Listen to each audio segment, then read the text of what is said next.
Zakaria GPS, CNN Sunday morning 10 Eastern and Pacific. Now for our What in the World segment. What got my attention this week was a claim by Iran's President Mahmoud Ahmadinejad. This one isn't about nuclear weapons or Israel or the Holocaust. It's about execution. President Ahmadinejad claims that there is a death penalty double standard. On the one hand, he says the Western world is coming down on Iran because it may put a woman to death by stoning. And on the other hand, nobody protests against the execution this week of a woman in America.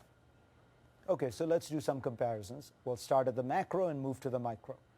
The United States executed 52 people in 2009. So far this year, 38 executions have taken place.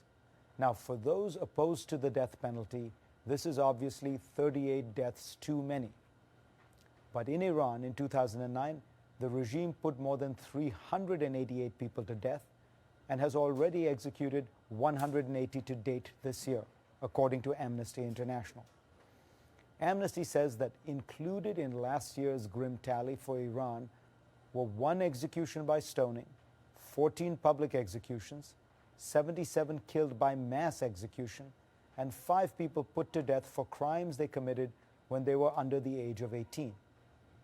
In the United States, there were no stonings, no public executions, no mass executions, and nobody executed for crimes committed as a juvenile. Amnesty says Iran executes people for political reasons and that they saw a huge spike in executions in the days and weeks after the disputed Iranian elections of last June of 2009. 112 people were executed, they say, that month alone. The United States, of course, does not execute people for political reasons. So what of these 2 specific cases? In Iran, it is this woman, Sakina Mohammadi Ashtiani, who has been sentenced to death by stoning. She was convicted of adultery and is now being accused of complicity in the murder of her husband, a charge she vehemently denies. In the United States, in the state of Virginia, it is this woman, Teresa Lewis, who has been executed by lethal injection.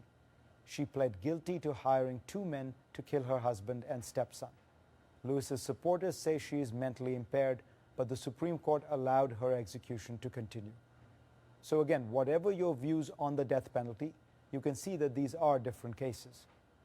While we're discussing this topic, listen to Bernard-Henri Lévy, my guest from last week, as he describes stoning. The men are buried till the waist in order to have a chance to escape. The women have no chance, buried till there. A group of men gather around them and they stone them with stones not too big in order that the suffering lasts as much as possible, and not too small in order that they kill. And the target is to transform the face of the woman into a pulp. Now, let's go back to President Ahmadinejad's original claim. He says that there was much more coverage worldwide of the Sakina case than the Lewis case.